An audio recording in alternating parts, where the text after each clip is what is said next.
আল্লাহ রাব্বুল আলামিন বলেন ফালাম্মা নাসু মা যুকিরু বিহি ফাতাহনা আলাইহিম আবওয়াবা কুল্লি শাই। যখন তারা আমার নিয়ম নীতি, আমার আদেশ, আমার আইন কানুন, আমি আল্লাহর বিধিবিধান ভুলে গেল, তাদের যে নিয়ামত দুনিয়ায় চলতে ফিরতে লাগে এটা আমি আল্লাহ আরো বাড়িয়ে দিলাম। আয়াতটা একটু বাস্তবে মিলান তো।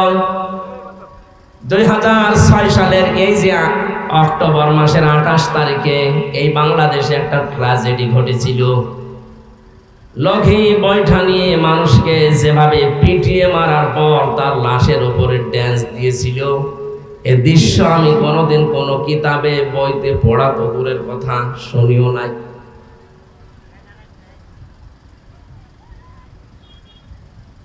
এরকম ভয়ঙ্কর দৃশ্য দুনিয়ায় তৈরি করার পরে চিন্তা করলাম না এইরকম জালেমদেরকে আল্লাহ কোনোদিন এ দেশের মালিক বানাবেন না।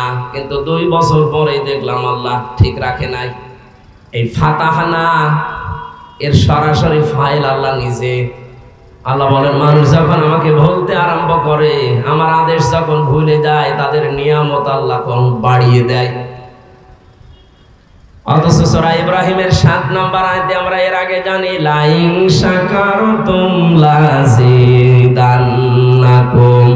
ওয়া লাইন কাফারতুম ইন্না আযাবি লাশাদীদ।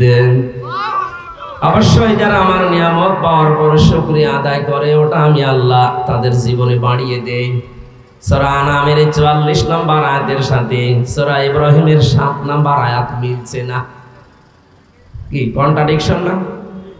আগে বললেন যারা আমার আয়াত ভুলে যায় তাদের নিয়ামত আমি আল্লাহ সব বাড়িয়ে দেই, যত আছে আবওয়াব দিয়েছেন বাবের বহু বছর, যত রহমতের বরকতের দরজা তাদের জীবনে সুখ শান্তি পাওয়ার জন্য লাগে সব খুলে দেই। অথচ আগের আয়াতে জানালেন যারা শুকরিয়া আদায় করে আমি আল্লাহ তাদের বাড়িয়ে দেই। কোরআনে কারিমে আল্লাহ দিয়েছেন ওয়ালাউ কানা মিন ইনদি গায়রিল্লাহি লাওয়াজাদু ফীহি ইখতিলাফান কাসীরা। কোরআনে এমন কোন বক্তব্য আমি দেইনি যে একটার সাথে আরেকটা মেলে না, এরকম কথা কোরআনে আছে? নেই। এখন দেখলাম দুইটার সাথে মিলছে না, বাস্তবতা কি তাহলে?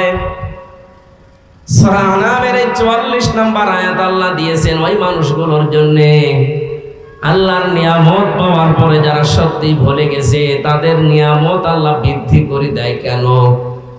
হাত্তা ইযা ফারিহু বিমা উতু, তাদের এই দানকৃত নিয়ামত পাওয়ার পরে তারা যখন আনন্দে মেতে থাকে, আমি আল্লাহকে তোয়াক্কা করে না। আখাযনাহুম বাগদাতান, হঠাৎ করে তখন আমি আল্লাহ তাদেরকে ধরি। এর আগে 2006 সালের 28 অক্টোবরটা মিলান। এই যে দৃশ্যের কথা বললাম, এই দৃশ্য আমার দৃষ্টিতে আমার যা লেখাপড়া আছে যত পড়েছি, আমি কোনোদিন এরকম মানুষ হত্যা করার পরে লাশের উপরে ড্যান্স দেয় পড়িনি, শুনিওনি। কিন্তু ওটা দেখলাম, দেখার পরে আমার মনের ধারণা ছিল যে না, আল্লাহ এরকম জালেমদেরকে, এরকম পৈশাচিক নির্যাতন যারা করে তাদেরকে কোনোদিন সিয়ারে দেশে আনবে না। 2 বছর পরে তো দেখলাম না নিয়ে এসেছে। মনে করলাম যাই হোক 13 সালে মনে হয় আর থাকবে না, কিন্তু আবার দেখলাম না, টিকে গেল সেভাবেই হোক। 18 সালে মনে মনে করেছিলাম যে না, এটা আর টিকা সম্ভব না, দেখলাম না, টিকে গেল। 24 সাল পর্যন্ত অপেক্ষা করে দেখেছি, আল্লাহ পাক 2024 আগস্টের 5 তারিখে আখাযনাহুম বাগদাতান, আকস্মিক ভাবে তাদেরকে এমন ভাবে ধরলেন ফাইদা হুম মুবলিসুন, তারা দিশেহারা হয়ে পড়েছে। সিরাজগঞ্জ জেলা থেকে একবার যাচ্ছিলাম কুষ্টিয়ায়, বাসের পেছনে বসে আছি, ড্রাইভারের একটা কুকুর মরে পড়ে আছে রাস্তার মাঝে। ড্রাইভার সাহেব ওপর দিয়ে না দিয়ে বাম দিয়ে চালিয়ে দিল, গাড়িটা একটু ঝাঁকি দিয়ে উঠেছে। আমি ড্রাইভারকে বললাম, ভাই আপনি এরকম করলেন? ড্রাইভার আমারে বলছে, হুজুর আপনি দেখেন না একটা মরা কুকুর পড়ে আছে, আমি ডবল করে আবার ওর পরে চালিয়ে দেব, আমার বিবেক নেই। আমি বললাম তো মরা কুকুর, ও মরলে কি আর না মরলে কি? ড্রাইভার আমার দিকে ঘুরে বলছে, হুজুর আপনি কি আসলে হুজুর? আপনি কেমন হুজুর? ও জাতিতে হিন্দু ছিল, রমেশ ঘোষ, ও তো আর আমার চেনে না। আমার দিকে তাকিয়েছে, বলেছে আপনি কি আসলে হুজুর? আপনি কেমন হুজুর? আপনি দেখেন যে একটা মরা কুকুর পড়ে আছে, আমি ডবল করে ওর গার উপর দিয়ে চাকা চালাবো, আমার বিবেক নেই? আমার বিবেক কি মরে গেছে? এই কথাটা শোনার জন্যই তো আমি ছিলাম। একটা নিকৃষ্ট জীব এই পৃথিবীতে দুইটা, একটা শুকুর আর একটা কুকুর, তার ভেতর একটা পড়ে আছে মরে। আপনার কোন ধর্মের আপনি নিজেই পরিচয় দিলেন যে আপনি হিন্দু ধর্মের মানুষ, আপনার ঈমান নেই কিন্তু আপনার বিবেক আছে। কথা বলেন না কেন? আপনার বিবেকে এতটুকু সাপোর্ট করছে না যে মরা জিনিস ডবল করে মারা যায়। অথচ এই দেশের মানুষ কন্যা নামে পরিচিত যিনি ছিলেন, তার হাজারো সন্তান বাংলার বিভিন্ন প্রান্ত থেকে রাজধানীতে জসিম ভাইকে পিটিয়ে মারার পরে ড্যান্স দিয়েছে। তাও লাশের পাশে তো ড্যান্স দিলে বাঁচতে পারতাম, লাশের উপরে দাঁড়িয়ে ড্যান্স দিয়েছে। পাপের বোঝা যখন একেবারে সর্বশেষ পৌঁছে গেছে, আল্লাহ বলেন তখন আমি ওকে ধরেছি। এই জন্য আগস্টের 5 তারিখে এটা শুধু ছাত্র জনতার মাধ্যমেই হয়নি, আল্লাহ নিজে অবস্থান নিয়েছে। কাবা ঘর বাঁচানোর জন্য যেমন আব্রাহাম ধ্বংস করার জন্য আল্লাহ আবাবিল পাঠিয়েছিলেন, আগস্টের 5 তারিখে ছাত্র জনতার সাথে আমার বিশ্বাস আল্লাহ আবাবিল পাখি পাঠিয়েছিলেন। নত সালেম তো বিদায় নেওয়ার জন্য কোনো চিন্তাই করে না, আল্লাহ ওরে পাঠিয়েছে। এই যে আখাজ না হোম একালিপটা আনাছে, আমি ধরেছি বাগদাদান, হঠাৎ করে তাদেরকে ধরেছি। তাকে ধরেছি শুধু তা না, হোম আছে। এই জন্য শুধু যিনি পালিয়েছেন এই সালেমাকে না, তার অনুসারী যারা সবগুলোকে আল্লাহ ধরেছে। ধরার শেষের শব্দ হচ্ছে ফাইদাহুম মুবলিসুন, তারা হতাশ হয়ে পড়েছে, তাদের চেহারার ভেতরে চিহ্নগুলো দেখা যাচ্ছে। আপনি দেখেন জালেম বিদায় নেওয়ার পরে যত জালেমদের দোষর ধরা পড়ছে, ওদের চেহারার ভেতরে এই হতাশার ছাপ। অথচ 15.5 বছর এই দেশে যারা মাজলুম ছিল তাদেরকে আপনি ধরেননি। যার নাম বললাম দেলাওয়ার হোসাইন সাইদি, আপনার এই জেলার মানুষ, এই বাংলাদেশের ইতিহাসে এতদিন রিমান্ডে কেউ ছিল না। তার যে জুলুম, অত্যাচার, নির্যাতন আমি নিজে দেখেছি। মানুষের উপরে এইভাবে টর্চার মানুষ করতে পারে আমার বিশ্বাস হয় না। আমার রিমান্ডে ওনার উদাহরণ দিতে হচ্ছে, দেলাওয়ারকে আমরা পিটিয়েছি এইভাবে এইভাবে। কি গর্ব করতো দেখেন তো, নিজে অন্যায় করার পর আবার প্রকাশ করতো যে এইভাবে উল্টা করে পিটাতাম, আপনাকে এভাবে পিটানো হবে।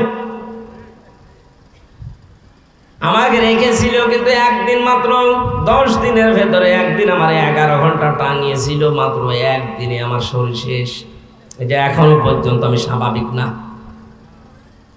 কত ডাক্তার কবিরাজ কত কিছু চলছে না, শরীর ভালো হচ্ছে না। কিন্তু এই ছেলেটাকে একদিন 2 দিন না, মাসের পরে মাস, 54 দিন, 56 দিন না 54 দিনের নাম আমরা শুনেছিলাম। এতদিন পর্যন্ত রিমান্ডে এই দেশে কাউকে নেওয়া হয়নি।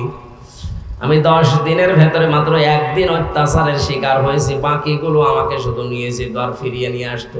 কিন্তু সে 54 দিনের অত্যাচারের শিকার। ওই তাদের চেহারার ভেতরে আমি আদালতে দেখেছি হাসি, আর আপনার চেহারার ভেতরে এখন কি পাওয়া যাচ্ছে? পচা ডিম। এই যে দরবেশটার দিকে তাকান, ও কোন লজ্জায় দাড়ি কাটলাম তো বুঝি না। কত বড় নাফরমান মানুষ হলে নবীর গলায় ছড়ি দিয়ে দাড়ি কেটে নম হয়ে নৌকার বইটা ধরে চলে যাচ্ছে। ওকে ধরিয়ে দিয়েছে আল্লাহ নিজে, যে কালা মানিককে ধরিয়েছে, কলার পাতায় শুয়েছে, আল্লাহর বিসি পর্যন্ত উড়ে গেছে। এবার সংসার কর। এই জন্য আল্লাহ রাব্বুল আলামিন এই যে আগস্টের 5 তারিখের বিপ্লবে যে নিজে বারানে গাড়ি মেরে আয়াতের সাথে মিলিয়ে যাচ্ছে আমরা দেখতে পাচ্ছি। ফাকাতিয়া দাবিরুল কওমিল্লাযিনা যালামু, আয়াতের পরের আয়াত আল্লাহ বলেন জালেমদের শিকড় আমি আল্লাহ নিজে কেটে দিয়েছি। বলেন সুবহানাল্লাহ। এদেশে জালেমদের কোনো শিকড় আর নেই, ইনশাআল্লাহ থাকবে না সামনে। যারা আছে জালেমদের দোসর, যদি মুখ বের করেন এ দরবেশের মতো ধরা খাবে। কথা বলেন না কেন? ওয়া আম্মা মান সাকুলাত মাওয়াজিনুহু ফাউম্মুহু হাওিয়া ওয়া আম্মা মান খাফফাত মাওয়াজিনুহু ফাউম্মুহু হাওিয়া। কিয়ামতের দিন আমলে যাদের নেকির পাল্লা হালকা হবে আল্লাহ তাদেরকে মায়ের কাছে পাঠাবেন। এখানে মা মানে জাহান্নাম। জাহান্নামের যে শব্দটা আল্লাহ উল্লেখ করার সময় উম্মুহু দিয়েছেন, মায়ের নাম দিলেন কেন? কারণ মায়ের কোলে মানুষ নিরাপদে থাকে। কথা বলেন না কেন? ওনাদের মা যেহেতু পালিয়েছে, আমরা চাই এদেশে যদি ওইরকম কিছু করতে চান আপনারা মায়ের কাছে চলে যান, নিরাপদে থাকবেন। এই দেশে থাকলে আপনি মুখ বের করবেন আর ধরা খাবেন, কারণ যা করেছেন ওটা তো আপনি বলতে পারবেন না। এই জুলুমের কথা বলতে গেলেই পরিচয় দিলেই মার খাবেন। এখন এই দেশের অবস্থা এই, কেউ যদি বলে যে আমি ওই দল করতাম, ওরে পিটিয়ে মানুষ মেরে ফেলবে। জালেমদের শিকড় যেহেতু আল্লাহ কেটে দিয়েছে, এদেশে ওদের আর শিকড় আমরা জন্মাতে দেব না। যারা 15.5 বছর জুলুম করেছে, বড় হোক মাঝারি হোক আর ছোট হোক, তালিকা করে করে মোড়ে মোড়ে টাঙিয়ে দেবে। কোন জালেম যেন কিয়ামতের আগে এই দেশে আর ঢুকতে না পারে। চট করে ঢুকে পড়বা, আসো তোমার চট করে ঢুকে পড়ছে। আয়না ঘরের শুধু নাম শুনেছেন, আমি 10 দিন দেখেছিলাম। মানুষ মানুষের সাথে আচরণ করতে পারে। আমার সাথে যিনি ছিলেন মুফতি ফখরুল ইসলাম, এই লোকটা এই যে পায়ের ভেতরে এইভাবে হাত দিস, সামনে যে লোহার ব্যারিকেড দেওয়া ওর সাথে হাত লাগিয়ে তালা লাগিয়ে দিস। 1-2 মিনিট 5 মিনিট, মাসের পরে মাস এভাবে থাকা লাগে। 8 বছর 10 বছর পর্যন্ত এভাবে পড়ে আছে মানুষ। আমি মাটির নিচে আওয়াজ শুনেছিলাম, কেউ আছে 14 বছর একাধারে পড়ে আছে, কেউ জানে না পৃথিবীতে। খাবার দেয় সকালে পচা ছোলা কিছু, দুপুর বেলা মাখানো খাবার দেয়, মনে হচ্ছে কেউ মাখিয়ে রেখে গেছে। এখানে যে দায়িত্বগুলো পালন করতো মানুষ, এরা বাড়ি যে ঘুমায় তো কি করে? ছেলে কি করেন কি এখানে? এখান থেকে নেমে বসো,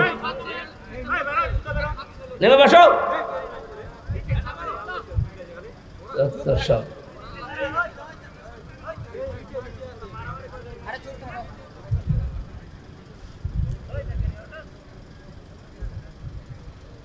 এইরকম নির্যাতন চালানোর পর একটা মানুষ ওখান থেকে 8 বছর 10 বছর 14 বছর পরে বের হয়ে আসছে। ও জানে না যে এখন বাংলাদেশে কয় সাল চলছে, এটা কোন মাস, এটা কি বার, ও কিচ্ছু জানে না।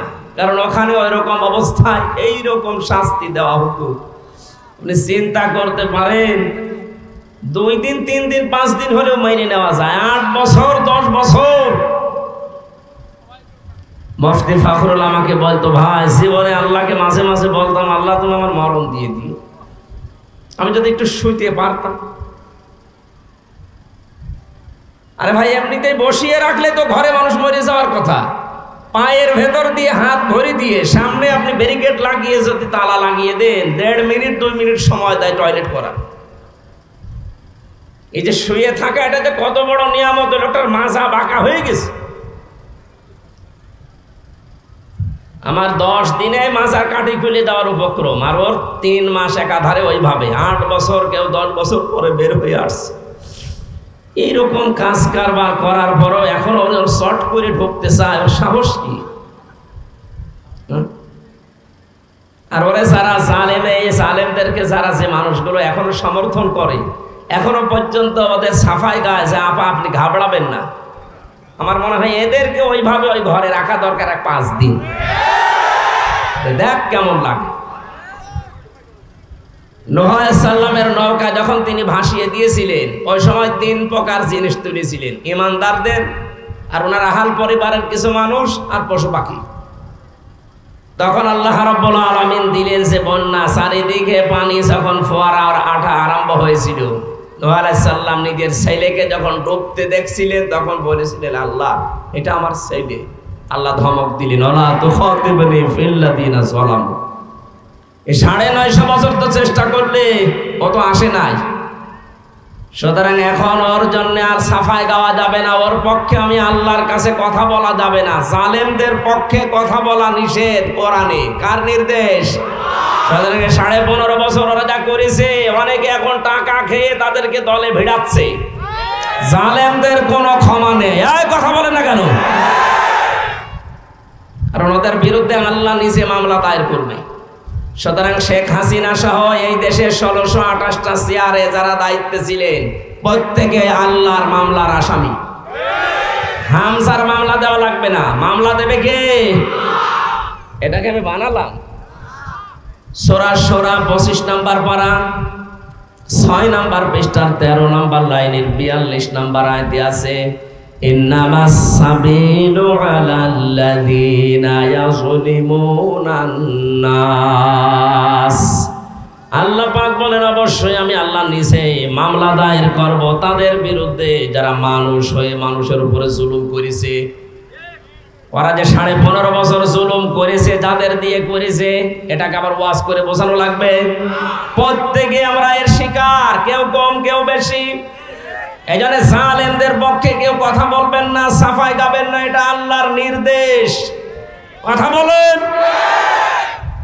যেখানে আছে জালেমরা যাক, সব চলে যাক, এদেশে কোনো জালেমের স্থান নেই। দরুদ আর সালাম পাঠের মাধ্যমে আজকের তেলাওয়াতকৃত আয়াত পরিচিত সবার, কিন্তু এর ভেতরে আল্লাহ দুনিয়া আখিরাত লুকিয়ে রেখেছেন। সূরা আসরটা আকৃতিতে ছোট, কিন্তু পুরা পৃথিবী এর ভেতরে। দুনিয়া আখিরাতে কেউ যদি সফলতা পেতে চায়, পুরা কোরআন দরকার নেই, এই একটা সূরা হলে হয়ে যাবে।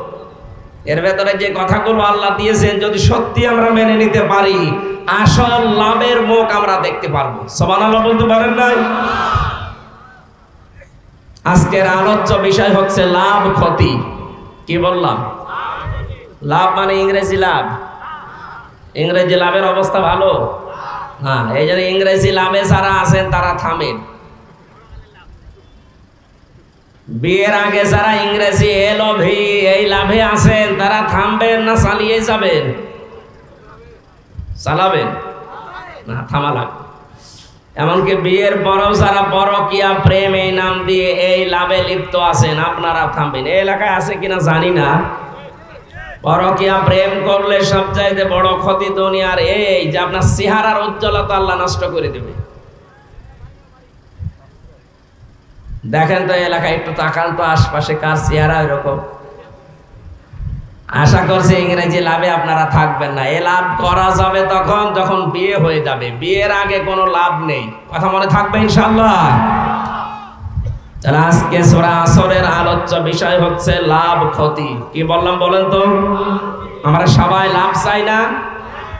এই লাভ আজকে আয়াত থেকে নিয়ে বাড়ি যাব। কেউ যেন ক্ষতি এই শব্দের ভেতরে না পড়ি। আমাদের অবস্থায় এই লাভকে আমরা ক্ষতি মনে করি আর ক্ষতিকে লাভ মনে করি। এই যে ছেলেটা পরীক্ষা দিচ্ছে, ম্যাট্রিক পরীক্ষা দিচ্ছে, যে স্যার ক্লাসে ছিল ওই স্যার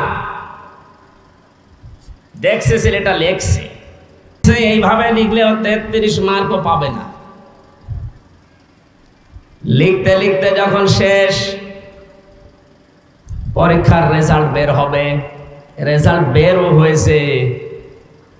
বের হওয়ার পরে নাম্বার পেয়েছে 100-র ভেতরে 50। কত?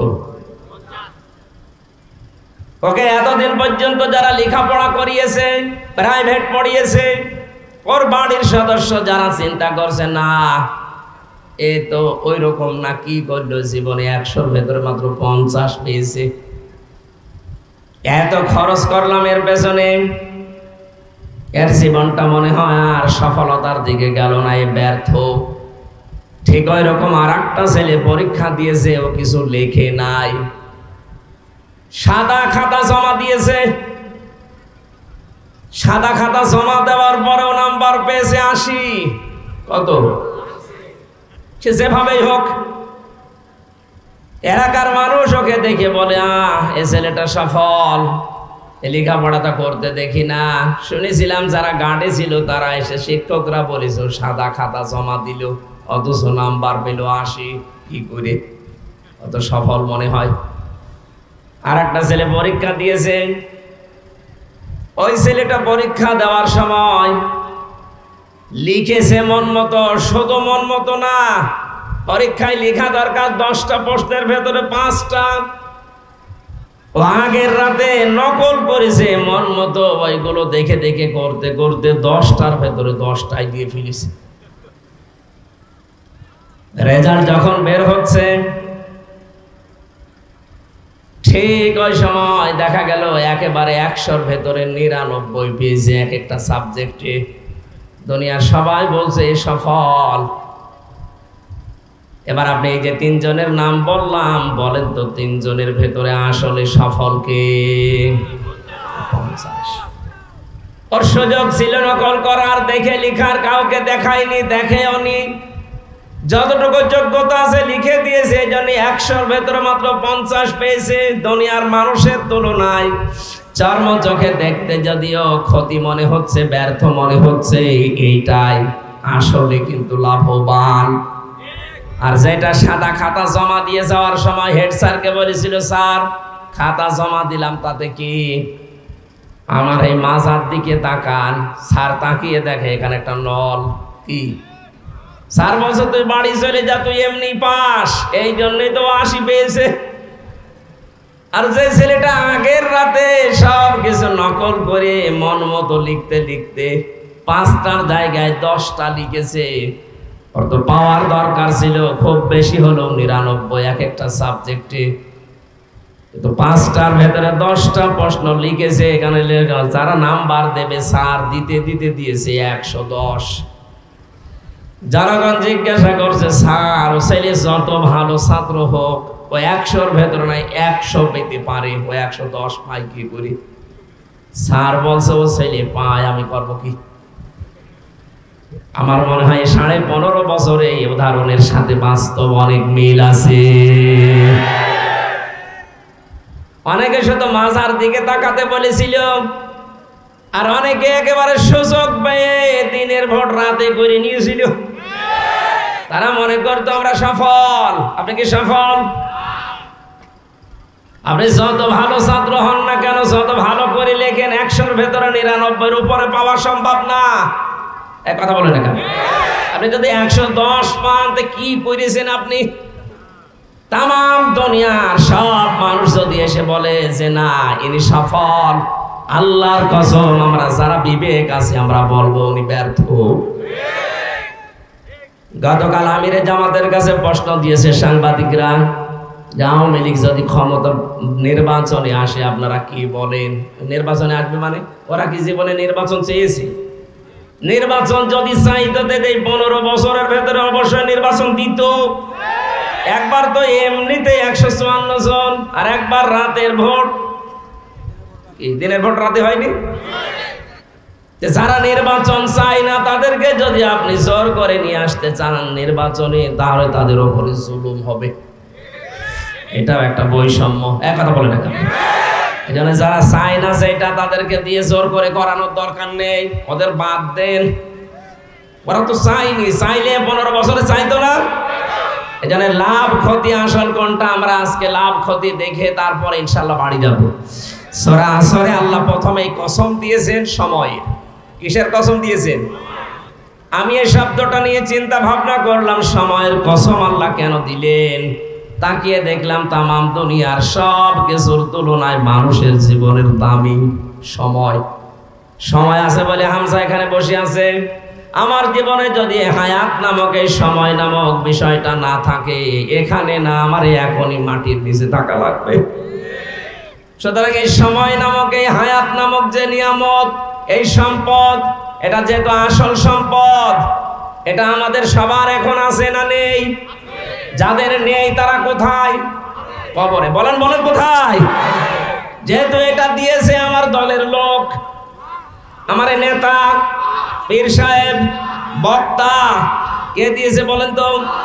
যিনি দিলেন এই নিয়ামত হায়াত নামক, তিনি জানিয়েছেন এই হায়াত যদি আমি আল্লাহর জন্য ব্যবহার করতে পারো, আমার বানানো যে জান্নাত আছে ওইটা তোমারে দিয়ে দেব। প্রশ্ন আসতে পারে, আমি 50,000 টাকা দিয়ে ব্যবসা আরম্ভ করেছিলাম, 1 বছর ব্যবসা করার পরে দেখা গেল আমার লস হয়নি, কিন্তু 50,000 টাকা আমার আছে, 50,000 টাকা আমার পুঁজিটা টিকে আছে, কিন্তু আমি 50,000 টাকা দিয়ে ব্যবসা করে 1 বছর পরে দেখি লাভ দূরের কথা, ওই 50,000ও নেই। আল্লাহ পাক আমাকে দয়া করে যে হায়াত নামক একটা বিশাল জিন্দেগি দিয়ে দিলেন, এটা তো তার দেওয়া, জান্নাত তো তার, মাঝখান থেকে আমি ফিরি পেয়ে যাচ্ছি আল্লাহর বানানো জান্নাত। কত বড় নিয়ামত এটা, জোরে বলেন সুবহানাল্লাহ। অথচ এই নিয়ামতকে যারা আজ কাজে না লাগিয়ে দুনিয়ার এই ফেরেবে পড়ে উল্টা পাল্টা অবস্থায় দিন কাটিয়ে যাচ্ছেন, আন্দাজে ক্ষতিকে লাভ মনে করে জীবন চালাচ্ছেন, আপনি কিন্তু আসলে ক্ষতির ভেতরে থাকবেন। ইন্নাল ইনসানা লাফি খুস, আল্লাহ পাক ইন্নাল ইনসানা না দিয়া আল ইনসান লাফি খুসর দিতে পারতেন। ইন্না লাগিয়েছেন, গ্যারান্টি দিচ্ছেন হামজা না, কে? আল্লাহ বলেন অবশ্যই মানুষ ক্ষতির ভেতরে। এই শব্দটা শুনলে যাদের অন্তত বিবেক আছে ওদের পশম খাড়া হয়ে যাওয়ার কথা। তাম পৃথিবীতে যত মানুষ এখন 750 কোটির উপরে, আল্লাহর ভাষায় সবাই ক্ষতির ভেতরে। এটা শোনার পরে আমরা যারা আছি আমাদের ভেতরে কাপ ধরা দরকার যে আল্লাহ বলছেন আমরা ক্ষতির ভেতরে। এখন ক্ষতি থেকে বাঁচার জন্য আল্লাহ 4টা ফর্মুলা দিয়েছেন। ইল্লাল্লাযীনা আমানু ওয়া আমিলুস সালিহাতি ওয়া তাওয়াসাউ বিল হাক্কি ওয়া তাওয়াসাউ বিস সাবরি।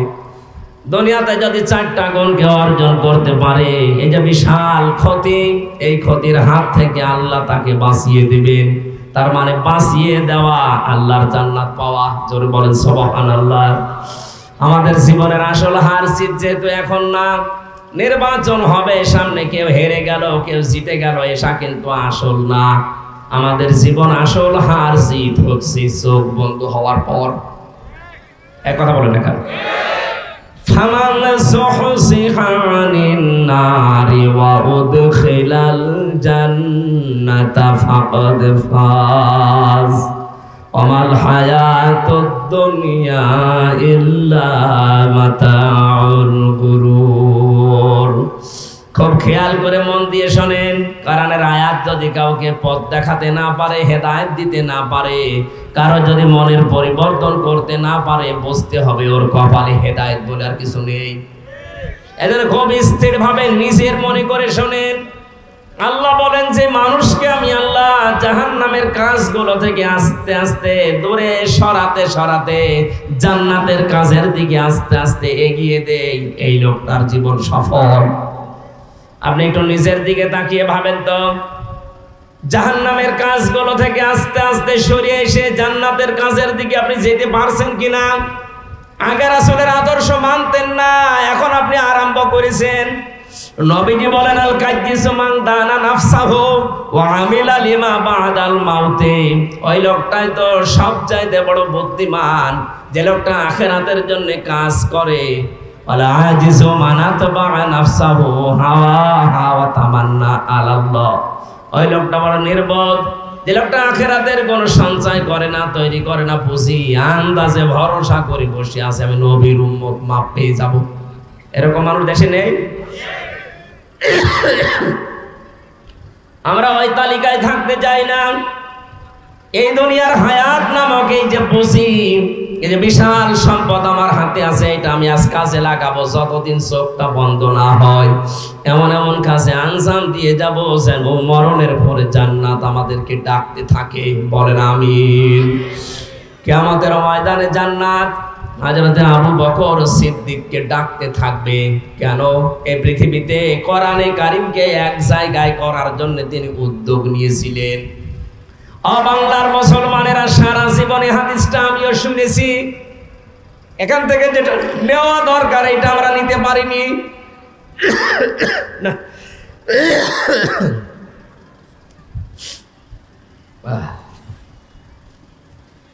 সামনে অনুষ্ঠানগুলো বাদ দেওয়া লাগবে, শরীর সুস্থ না করে আর অনুষ্ঠানে দেওয়া যাবে না।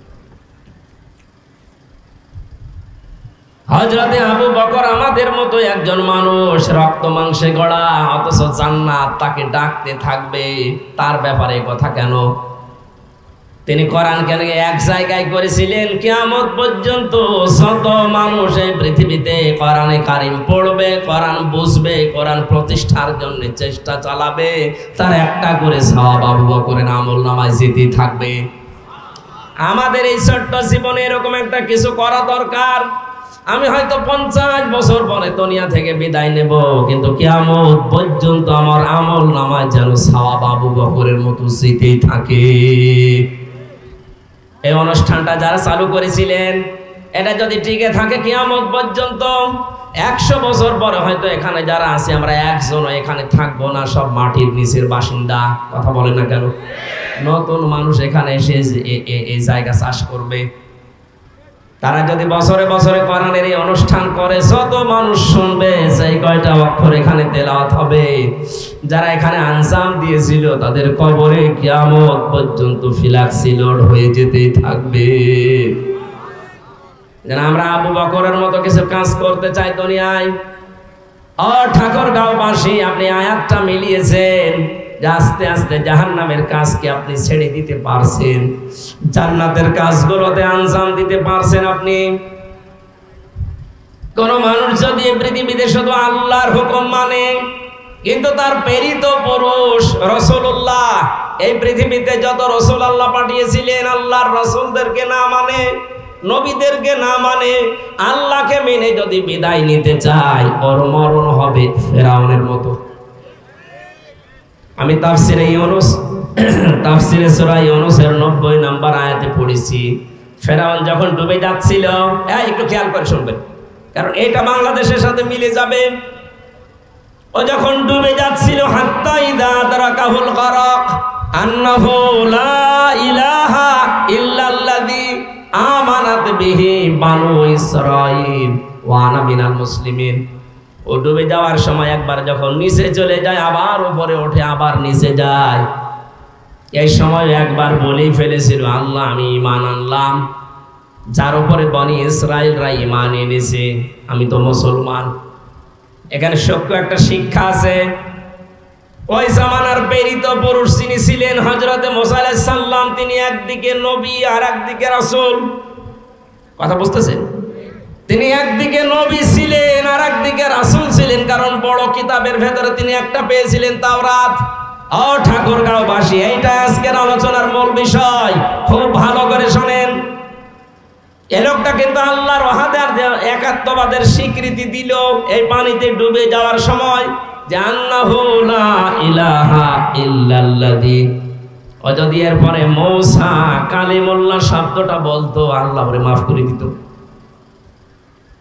কিন্তু ওর চিরন্তন দ্বন্দ্ব ছিল সারা জীবনে হযরতে মুসা নবীর সাথে। এজন্য সেই মুসা আল্লাহর পক্ষ থেকে এসে আল্লাহর একাত্মবাদের ঘোষণা দিয়েছে, ওই ঘোষণাকেও মরণের সময় মানতে চায়, আল্লাহর কথাও মানতে চায়, কিন্তু আল্লাহর পাঠানো প্রেরিত পুরুষ রাসূলুল্লাহ ও মানতে চায়নি। এজন্য ওর কথার ভাষা দেখেছেন, আন্নাহু লা ইলাহা ইল্লাল্লাযী আমানাত বিহি বানু ইসরাঈল। আমি ঈমান আনলাম, আমি বিশ্বাস করলাম ওই আল্লাহকে, যে আল্লাহর উপরে বিশ্বাস করেছে বনি ইসরাইলরা। অথচ আল্লাহর পাঠানো নবী এবং রাসূলের স্বীকৃতিও দেয়নি।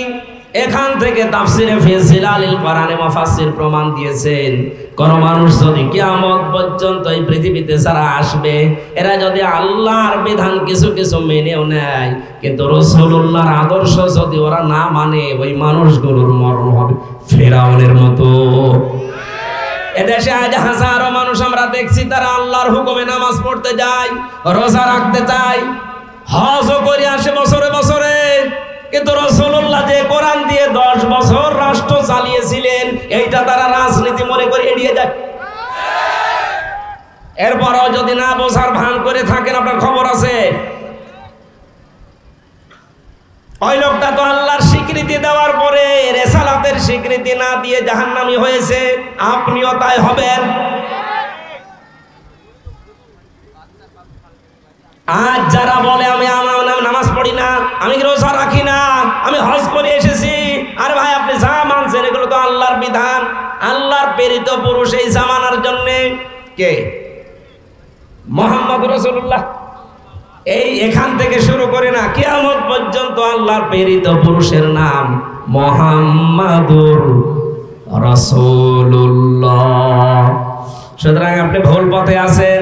আপনি নামাজ পড়তে পারেন, রোজা রাখতে পারেন, হজ করে আসতে পারেন, যাকাত দিতে পারেন, কিন্তু আল্লাহর নবীর 40 থেকে 63 এই 23 বছরের জীবনী যারা মানেন না, শুনলেই সালে রাজনীতি মনে করেন, আল্লাহর কসম আপনার মরণ হবে ফেরাউনের মতো। আপনিও ঈমান পাবেন না, আপনার জীবন ব্যর্থ, আপনি ক্ষতিগ্রস্ত হয়ে যাবেন।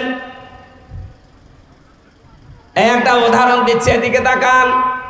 আমি যে কিছুক্ষণ আগে টয়লেটে গিয়েছিলাম, বাম পা দিয়ে প্রবেশ করে আল্লাহুম্মা ইন্নী আউযু বিকা মিনাল খুবুসি ওয়াল খাবাইস, এটা পড়ে প্রবেশ করে 5-7 মিনিট কাজ। এরপরে যখন ডান পা দিয়ে বের হলাম, গফরানাক আলহামদুলিল্লাহিল্লাযী আযহাবা আন্নিল আযা ওয়া আফানি, এই দুইটা দোয়া পড়ার মাঝখানে যে 8-10 মিনিট সময় গেল, পুরাটা ইবাদত। পুরাটা কি? এখানে যারা আলেম আছে জিজ্ঞাসা করেন তো এই নিকৃষ্ট কাজটা ইবাদত কিনা? এই কথা বলা লাগবে। এটা আপনি ইবাদত মানেন তো বলেন? কেন মানলেন? কারণ তরিকাটা ছিল রাসূলুল্লাহর। আল্লাহ কি আপনাকে ওইভাবে বলেছে যে বাম পা দিয়ে প্রবেশ করে ডান পা দিয়ে বের হয়ে 8-10 মিনিট কাজ করো বলেছে? তরিকাটা কার? বলেন বলেন। 8-10 মিনিট সিস্টেম রাসূলুল্লাহর আপনি পালন করে যদি এটা ইবাদত হয়, বিশ্ব নবীর 63 বছরের জীবন, 10 বছর এই কোরআন দিয়ে দেশ চালিয়েছিলেন, এটা ইবাদত মনে হয় না। এটা ইবাদত যতদিন মনে না হবে ততদিন এই দেশে ন্যায় বিচার প্রতিষ্ঠিত হবে না। এটাকে যারা রাজনীতি মনে করে এখনো পর্যন্ত উল্টাপাল্টা ধারণায় আছেন, আপনার কি বিশ্বাস হয় না যে আপনি নামাজ পড়লেও, রোজা রাখলেও, হজ করে আসলেও আপনার মরণ ওই ফেরাউনের মতো হবে? কারণ ও আল্লাহর প্রেরিত পুরুষ রাসূলুল্লাহকে মানে নাই। কথা বলেন। এরপরে যদি কারো বিবেক না খোলে, আমার মনে হয় বিবেকের উপরে কুকুরে পোশাক করছে। ও বলছে ঠিক। কোন এলাকায় আসলাম? 8-10 মিনিট টয়লেটে থাকলেন, এটা ইবাদত মনে করেন। আর 63টা বছর তার প্রেরিত পুরুষ দুনিয়ায় কাটিয়ে গেল, ওই অনুযায়ী চলতেই তো আমরা বলি। আমরা কি লেনিনের অনুযায়ী চলতে বলেছি? এই কথা বলে না কেন? মাওলানা নিজামীর অনুযায়ী চলতে বলেছি? খালেদা জিয়ার অনুযায়ী চলতে বলেছি? আমরা বলছি রাসূলুল্লাহর আদলে চলেন। ন্যায় বিচার কারে বলে, কত প্রকার, কি কি গ্যারান্টি দিতে পারি যদি রাসূলুল্লাহর মতো 10টা বছর এই কোরআন দিয়ে বাংলাদেশ চলে, 36,000 কোটি টাকা এই দরবেশের মতো না, 36 পয়সা এদেশ থেকে চুরি হবে না ইনশাআল্লাহ। আপনি একটু দিয়ে দেখেন না কেন এরকম মানুষদেরকে দেওয়া, তো এরকম মানুষদেরকে যারা সারা জীবন জুলুম করে আল্লাহর আসামি হয়ে বসে আছে, যারা নিজের নফসের উপরে, পরিবারের উপরে, সমাজের উপরে, রাষ্ট্রের উপরে, জনগণের উপরে জুলুম করেছে, ওরা সরাসরি আল্লাহর মামলার আসামি। আর যারা আল্লাহর মামলার আসামি নিজেরা, তাদের দিয়ে কল্যাণ সম্ভব? যারা আল্লাহর বন্ধু, যারা ঈমান অনুযায়ী কাজ করবে, এই যে মহা ক্ষতি থেকে বাঁচার জন্য প্রথম লাগবে এই জন্য ঈমান। প্রশ্ন আসতে পারে আমার কি ঈমান নেই? না, ঈমান আছে। কথা বললে আপনার ঈমান থাকবে তা না। অমিনান নাসি মান ইয়াকুলু আমান্না বিল্লাহি ওয়া বিল ইয়াউমিল আখির ওয়া মা হুম বিমুমিনিন। মানুষের ভেতরে অনেক মানুষ এমন আছে তারা বলে আল্লাহ তোমার বিশ্বাস করি, কিয়ামত হবে এইটাও বিশ্বাস করি। আল্লাহ বলেন এরা কিন্তু ঈমানদার না। যতদিন পর্যন্ত এই দুইটা শব্দ তার বাস্তব জীবনে, প্র্যাকটিক্যাল লাইফে দেখা না যাবে, ততদিন ওই লোকটা ঈমানদার না। হযরত ওমর আল্লাহকে বিশ্বাস করে আমাদের মতোই কথা বলেছিলেন, কিয়ামতে জবাব দেওয়া লাগবে কথা তিনি আমাদের মতোই বলেছিলেন, কিন্তু তার প্র্যাকটিক্যাল লাইফটা তাকান, এই বিশ্বাসটা তিনি কোথায় নিয়ে গেছেন। তার জীবনের ভেতরে দেখেছি তিনি সন্তান ভর্তি করেছিলেন মাদ্রাসায় হযরতে আব্দুল্লাহ বিন ওমরকে। ওই প্রতিষ্ঠানে পড়তো ওই দেশের প্রধান বিচারপতি হযরতে আলীর সন্তান হোসাইন। বারবার টেবিলের উপর থেকে কলম ফেলে দিচ্ছে আর বলে হযরত ওমরের ছেলে আব্দুল্লাহকে বলে তুলে দাও। 3 বার ফেলে দিলেন, 3 বারই তুলে দিলেন। উনি তো প্রেসিডেন্টের ছেলে, একটু রেগে গেছেন যে বারবার কলম ফেলো আর আমারে তুলতে বলো, আমি কি তোমার চাকর নাকি? হযরতে হোসাইন বলে ফেলেছেন যে তুমি শুধু চাকর না, তুমি তো চাকরের বাচ্চা চাকর। বাড়িতে গিয়ে বলছে আব্বা হোসাইন আমাকে গালি দিয়েছে, আমি আর মাদ্রাসায় যাব না। কেন, কি গালি? আমি নাকি চাকর, এমনকি তুমিও চাকর। তুমি যদি বিচার না করো অপমানের, ঠিক আছে এখন না, জমার দিন করব। জমার দিন হাজারো সাহাবায়ে কেরাম এক জায়গায় মসজিদে নববীতে হযরত ওমর বয়ান করছিলেন। হঠাৎ আলোচনা থামিয়ে দিলেন, ডাক দিয়ে বললেন হোসাইন সামনে আসো। কাছে ডেকে বললেন তুমি আমার এই ছেলেকে গালি দিয়েছো, চাকরের বাচ্চা, খাদেমের বাচ্চা, খাদেম বলে রাহা দিয়েছি। কেন দিলে? এরকম অপমানজনক কথা বললে কেন? হযরতে হোসাইন বলে খলিফা বুকে হাত দিয়ে বলেন তো আপনি কি আমার নানার খাদেম ছিলেন না? হযরত ওমরের কথা বন্ধ হয়ে গেছে। আমি তো এভাবে চিন্তা করি নাই। তুমি যা বললে এটা কি লিখে দিতে পারবে যে আমি রাসূলুল্লাহর খাদেম ছিলাম? ঠিক আছে, কাগজ কলম নিয়ে আসেন। খেজুরের পাতা নিয়ে আসতে বললেন এক সাহাবীকে, লিখে নিলেন এই ওমর আমার নানার খাদেম ছিল, আমি দেখেছি, আমি সাক্ষ্য দিচ্ছি, সই করে দিলাম। এতে হোসাইন ইবনে আলী। কাগজটা হাতে নিলেন, চুমা খেলেন, ডাক দিয়ে বললেন নবীর সাহাবীরা বিচার হয়ে গেছে। ছোট মানুষ আব্দুল্লাহ তো বসে না, বলে আব্বা তুমি তো এখনো বিচার আরম্ভ করলে না, হোসাইনকে কিছু করবা না, ওকে মারধর করবা না? হযরতে ওমর চোখের পানি ফেলে বলে সন্তান, যে বিচার করেছি দুনিয়া না, মরণের পরে কাজে লাগবে। আমি যখন মারা যাবে কাগজটা আমার কাফনের ভেতরে দিয়ে দিও। জীবনে যদি কিছুই কবুল না হয় আল্লাহর কাছে, অন্তত এই কাগজটা তুলে দেখাবো রব্বুল আলামিন তোমার নবীর নাতি নিজে লিখে দিয়েছে যে আমি নবীর খাদেম ছিলাম। এই ওসিলায় হলে আজকে কিয়ামতে আমারে তুমি মাফ করে দাও। তাদের ইমানের ধাঁচ দেখেছেন, কোন বিশ্বাসে তারা চলতো। আমাদেরও ইমান আছে, আমাদের ইমানে 10টা টাকা এদিক থেকে ওদিকে রাস্তা থেকে পড়ে পাওয়ার পরে 10 টাকা ফেরত দেওয়ার মতো ইমান আমাদের নেই। অথচ এই মানুষটাও তো রাষ্ট্রের দায়িত্ব ছিলেন। তাদের ইমান কোথায় পৌঁছিয়েছে, তাকে কোন চিন্তা ভাবনায়, কোন টেন্ডেন্সিতে নিয়ে গেছে, আর আমরা আছি কোন ইমানে। এখানে মহা ক্ষতি যেটা অপেক্ষা করছে তামাম দুনিয়ার মানুষের জন্য। বাঁচতে হলে ইমান হযরত ওমরদের মতো আনা লাগবে।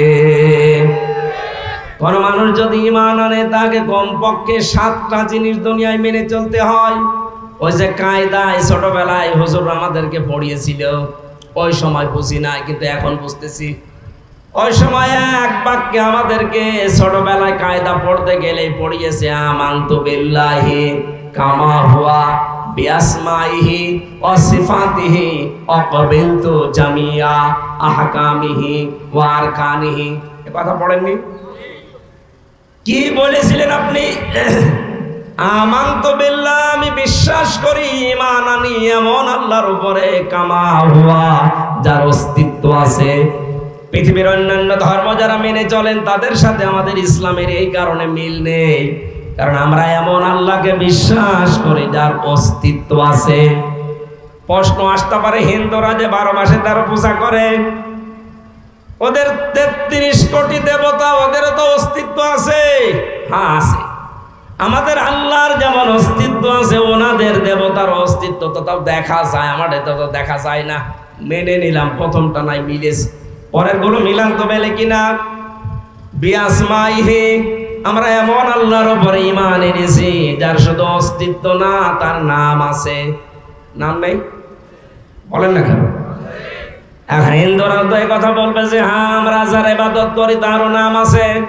এই যে দুর্গা, সরস্বতী, বল নাম দেয়নি ওরা। আমাদের আল্লাহর নাম আছে 5,000, আমরা 99টা জানি বেশি। ঠিক আছে, আমাদের অস্তিত্ব নামের সাথে মিলেছে। 3 নাম্বারটা মিলান, দেখবেন অনেক কিছু একটা একটা করে মিলবে না। বিআসমাইহি শুধু না, ওয়াসিফাতিহি, আমরা এমন আল্লাহকে বিশ্বাস করি যার গুণাগুণ আছে। হিন্দুদের জিজ্ঞাসা করেন, ও ভাইরাও বলবে আমরা এমন দেবতার ইবাদত করি যার গুণাগুণ আছে। সরস্বতীর গুণাগুণ কি? লেখাপড়ায়, বিদ্যাতে বরকত দেওয়া। দুর্গার গুণাগুণ কি? ফসলে বরকত দেওয়া। এ কথা বলছে না কেন? এটা যারা মেনে চলে, ওই ধর্মের লোক বলল যে দুর্গা ফসলে বরকত দেয়।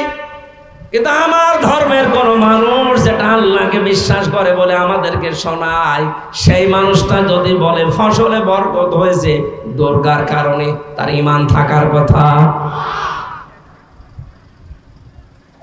এতটুকু শেষ করেননি, তবে প্রথমে অস্তিত্বের সাথে মিলে গেছে, নামের সাথে মিল আছে, গুণাগুণও মিলছে। আল্লাহ রাব্বুল আলামিন যতগুলো গুণ নিয়ে নাম নিয়েছেন, শুধু নাম নিয়েই শেষ করে দেননি। প্রতিটি নামের কার্যকারিতা তিনি দুনিয়ায় দেখিয়েছেন। তিনি রব নাম নিয়েছেন, এজন্য নেই থেকে আমাকে হামজা বানিয়েছেন। কথা বলেন না কেন? হালাতা আলাল ইনসানি হাইনুম মিনাদ দাহরি লাম ইয়াকুন শাইআম মাযকুরা। হামজা, তোর জীবনে কি এমন সময় ছিল না যখন উল্লেখ করার মতো তুই কিছু ছিলি না? এ কথা কার? তার মানে যে নেই থেকে অস্তিত্ব দিয়ে পর্যন্ত বানিয়েছেন আমাদের রব। এ নামটা নেওয়ার কারণে নাম আছে, নামের গুণাগুণ আছে, এবং এ নামের বাস্তবতাও তিনি দেখিয়েছেন। এবার আপনি পৃথিবীর যত ধর্ম আছে মিলান, যে কোন ধর্মের যারা অনারিতাও দেখিয়েছেন। এবার আমাদের ইমানের সফলতা পূর্ণতা পাবে ওই সময় ওয়াসিফাতিহি ওয়া ক্বাবিলতু জামিয়া আহকামিহি ওয়া আরকানি। আমরা শেষে এই কথার স্বীকৃতি দিয়েছি যে আমি কিন্তু কবুল করে নিয়েছি, আমি কবুল করে নিলাম, আমি স্বীকৃতি দিলাম, কবুল করলাম, গ্রহণ করলাম। আল্লাহর যত আদেশ এই পৃথিবীতে আমার উপরে আছে আমি সব মেনে নিলাম, যত নিষেধ আছে আমি সব ছেড়ে দিলাম। এর নাম ঈমান। এর নাম কি? এই যে উদাহরণটা ফেরাউনের দিলাম এমনি না। আপনি নামাজ আল্লাহর হুকুম মতো পড়েছিলেন, রোজা আল্লাহর হুকুম মতো রেখেছিলেন। ওই আল্লাহর একই হুকুম ছিল কোরআনে, ইয়াসিন ওয়াল কুরআনিল হাকিম। আল্লাহর পাঠানো একমাত্র ঘোষণা দেওয়া নেতা এই পৃথিবীতে মুহাম্মদ রাসূলুল্লাহ। ইয়াসিন শব্দের ব্যাখ্যায় আমি পড়েছি, ইয়া মানে হে, সিন মানে সাজ্জেদ। আল্লাহর ঘোষণা দেওয়ার নেতা কয়জন? এটা দুনিয়ার বিষয় মনে করবেন না যে দুনিয়ার বিষয় ছাড় দিলাম, না, এটা আখিরাতের সাথে সম্পৃক্ত। এই দুনিয়াতে যাদের আদর্শ ঠিক নেই, নেতা ঠিক নেই, ও মারা যাওয়ার পরে ওই লোকটার সাথে হাসরে উঠবে যেই লোকটার পেছনে ছিল। ও ঠাকুরগাঁও বাসী, আমি টেনে না, আল্লাহর কসম আমি আপনাকে বাঁচাতে চাই। কোরআনের চোখ লাগিয়ে দেখতে পাচ্ছি আপনি জাহান্নামে যাচ্ছেন। ময়দানে মাহশারে যেদিন উঠবেন আপনি, কোরআনে কারীম আমাদেরকে জানিয়েছে, ইয়াউমা নাদউ কুল্লা উনাসিম বিইমামিহিম। দুনিয়ায় যে যার পেছনে ঘুরতো, যার আদর্শ মেনে দুনিয়ায় চলতো, কিয়ামতের দিন সে ওই নেতার সাথে উঠবে।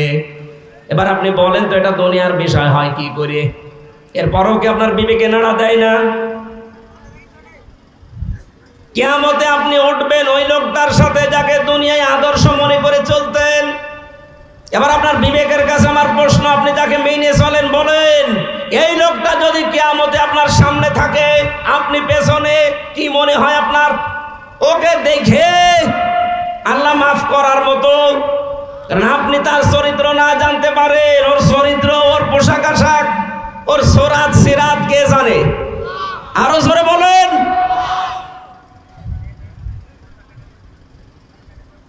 এখানে এমন মানুষকে নেতা মানা লাগবে যেই মানুষের চরিত্র মুহাম্মদ রাসূলুল্লাহর 63 বছরের সাথে মিলে যায়। এটা যদি কেউ রাজনীতি দুনিয়ার কাজ মনে করে ছেড়ে চলে যান, আপনি মরেন। আপনি মরিয়ে দেখেন আপনার কি হয়। আল্লাহ আমাদেরকে যেন বোঝার মতো তৌফিক দেন, বলেন আমিন। সুতরাং এই মহা ক্ষতি থেকে আমি সহ যারা আছি যদি বেঁচে থাকতে চাই, এই বিষয়গুলো সামনে নিয়ে আমাদের ঈমান আনা লাগবে। আল্লাহর নবী বলেন, ইদা সাররাতকা হাসানাতুকা ওয়া সাআতকা সাজ্জিয়াতুকা ফাআনতা মুমিন। ওই লোকটার ঈমান আছে যেই লোকটা ভালো কাজ দেখলে আনন্দ পায় আর অন্যায় দেখলে তার কষ্ট হয়। ভালো কাজ দেখলে আনন্দ লাগে এরকম মানুষ বাংলাদেশে ছিল না। যারা ছিল অধিকাংশ মানুষই খারাপ কাজ দেখলে তাদের আনন্দ লাগতো। আপনি কত বড় নাটকবাজ মহিলা দেখলেন না, এম ইলিয়াস আলীর মতো মানুষের সন্তানকে বুকের ভেতরে নিয়ে বলছে তোমার বাবাকে আমরা খুঁজে বের করার চেষ্টায় আছি, অথচ লোকটাকে ওই সময় তারা মেরে ফেলেছে। যে মহিলা তার সন্তানকে বুকের ভেতরে নিয়ে কথা সান্ত্বনা দিচ্ছে যে আমরা দেখতেছি, ও কিন্তু জানে যে ইলিয়াস আলীকে দুনিয়া থেকে বিদায় করে দেওয়া হয়ে গেছে। আপনি এত বড় প্রতারণা, এত বড় নাটক করলেন কি করে? আপনার ঘুম আসতো কি করে এত নাটক মাথায় নিয়ে? আমি যে প্রথমে বলেছিলাম যারা রিমান্ডে দায়িত্ব পালন করে, বিশেষ করে আয়না ঘরে ওই ডিবি অফিসের নিচে যারা এই মানুষগুলো বাড়িতে যে হয় লাল পানি খাবে নাই ঘুমের বড়ি খাবে, তাছাড়া ওদের ঘুম আসা সম্ভব না। আমরা এই হাজি সাহেবাকেও দেখলাম, উনি বলতো আমি প্রতিদিন যায় নামাজ খুঁজি, কোরআন শরীফ পড়ি। কই এ ছেলেরা তো সে কোরআনও পায়নি, যায় নামাজও পায়নি, যা পেয়েছে ওটা বলার মতো না। আর যা দু একটা পেয়েছে সব ওই লাল পানির বোতল। কথা বলে না কেন? আপনি এই জুলুম অত্যাচার আয়না ঘরের এই নির্যাতন নিজে জানতেন যেগুলো হচ্ছে ওখানে, এগুলো দেখার পরে কোনো মানুষের স্বাভাবিকভাবে ঘুম আসা সম্ভব না, এই জন্যই লাল পানি খাওয়া লাগতো। এটা ভালো কাজ যাদের কাছে ভালো লাগে না, অন্যায় দেখলে যাদের অন্যায় মনে হয় না, সে 14 বার হজ করতে পারে কিন্তু সেই ইমানদার না, সে ওই ক্ষতির ভেতরে আছে। আমরা কি ক্ষতির ভেতরে আছি কিনা আমরা নিজেরাই প্রমাণ। ভালো কাজ দেখলে আপনার আনন্দ লাগবে, অন্যায় দেখলে আপনার কাছে কষ্ট লাগবে, মাস্ট বি। শুধু নামাজ পড়া, রোজা রাখা, হজ করাই ভালো কাজ না। এই পৃথিবীতে সব চাইতে ভালো কাজ আল্লাহর দৃষ্টিতে মাইয়ানফাউন নাস খায়রুন নাস। যে লোকটা দুনিয়ায় মানুষের উপকার করে, মানুষকে বিপদ থেকে বাঁচিয়ে দেয়, এই লোকটা আল্লাহর কাছে সব চাইতে দামি। সুবহানাল্লাহ বলতে পারেন না? শব্দের দিকে খেয়াল করেছেন? নবীজি বলেন খায়রুন নাস, সব চাইতে ভালো মানুষ, উত্তম মানুষ আল্লাহর কাছে ওইটা। ইয়ানফাউন নাস, নবীজি বলেন না যে ইয়ানফাউল মুসলিম, যে মুসলমানের যারা উপকার করে তারা। ইয়ানফাউন নাস, হিন্দু কি মানুষ না? সুতরাং আমরা উপকার করতে চাই, মানুষ সে যে ধর্মের হোক। আর এটা আমার মনে হয় সবচাইতে বেশি অনুধাবন করিস বাংলাদেশের জামাত ইসলামের আমির ডাক্তার শফিকুর রহমান। উনি ধর্ম বেধর্ম দেখে না, মানুষ হলেই ছুটে যায় সেখানে। আমাদের আচরণ এরকম হওয়া দরকার। ক্ষতি থেকে বাঁচতে হলে ঈমান আছে কিনা আপনি নিজে এখন প্রমাণ। ভালো কাজ দেখলে আনন্দ লাগবে আপনার, সে যেই করুক। অন্যায় দেখলে অবশ্যই আপনার খারাপ লাগবে, কষ্ট লাগবে। ওয়া আমিলুস সলিহাত, যারা দুনিয়ায় ভালো কাজের আঞ্জাম দেয়। ভালো কাজ কি? আল্লাহর হুকুম, রাসূলের তরিকা থাকা লাগবে, এর নাম ভালো কাজ। কথা বলছেন? কোন ভালো কাজ যদি কেউ আঞ্জাম দিতে চায় 4টা শর্ত মানা লাগে। 1 নম্বরে ওই ভালো কাজ জানার আগে আপনাকে ওই বিষয়ের জ্ঞান অর্জন করা লাগবে, আরবিতে এলেম বলা হয়। 2 নম্বর আপনার নিয়ত পাকা থাকা লাগবে, এটা লোক দেখানোর জন্য না, আল্লাহর জন্য। কথা বলছেন কেন? আমি এই শব্দগুলো মিলিয়েছি ডাক্তার শফিকুর রহমানের সাথে, বারবার নাম বলছি এই কারণে, কারণ কিছু শিক্ষা পেয়েছি তার কাছ থেকে। আমি এক জায়গায় জেলে ছিলাম তার সাথে। উনি যখনই দেখবেন বক্তব্য দেয় আগেই বলে এই দেশে যা কিছু হচ্ছে এখন সব কিছুর কৃতিত্ব আল্লাহর জন্য। এই শব্দটা বলে না? যে কথাই বলেন না কেন আগে এইটা বলে নাই যে 5 আগস্টের পর থেকে মন খুলে কথা বলতে পারি, মন খুলে সমাবেশে যেতে পারি, মানুষের কাছে যেতে পারি। মানুষ যে আসতেছে আমাদের কাছে এর সব কৃতিত্ব ওই ছাত্রদের না, সব কৃতিত্ব কার? এখানে নিয়ত থাকা লাগবে সবকিছু আল্লাহর জন্য। 3 নম্বরে এই কাজ কাজ করতে গেলে বিপদ আপদ মুসিবত ঝামেলা আসবে, ধৈর্য ধারণ করা লাগবে। 4 নম্বরে ইখলাস থাকা লাগবে। এই 4টা কাজ যারা শর্ত পূরণ করে করবে ওদের জীবনে যা হবে সব ভালো কাজ।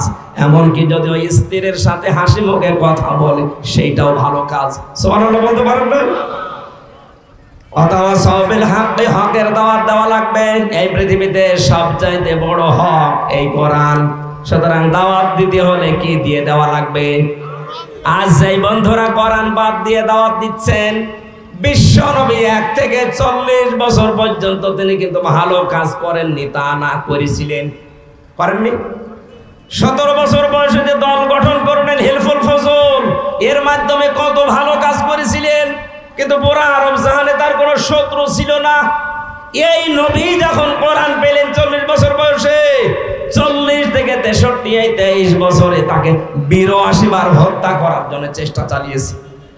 তার মানে ভালো কাজের আঞ্জাম দিয়ে হক কাজ যদি কেউ করতে চায়, হক দাওয়াত দিতে চায়, কোরআনের দাওয়াতের বাইরে কোনো দাওয়াত নেই। যারা বলছেন আমরা তো নবীওয়ালা কাজ করি না, ওটা নবীওয়ালা কাজ না। উনি নবী হয়েছিলেন 40 বছর বয়সে। সুতরাং 40 থেকে 63 এই 23 বছরের যে কাজ, এইটা নবীওয়ালা কাজ। আর এটা করতে গেলে মাস্ট বি বাধা আসবে। অথবা সবিসবরি, এই কাজ করতে গিয়ে যদি কঠিন বিপদ আসে ধৈর্যের উপদেশ দেওয়া লাগবে। এই 4টা কাজের আঞ্জাম যারা দেয়, যেই দল দেয়, যেই ব্যক্তি দেয়, যে প্রতিষ্ঠান দেয়, আল্লাহ বলেন তারা এই মহা ক্ষতি থেকে বেশি আছে। বলেন আলহামদুলিল্লাহ। আল্লাহ আমাদেরকে যেন 4টা কাজের আঞ্জাম দেওয়ার তৌফিক দেন। আল্লাহুম্মা আমিন।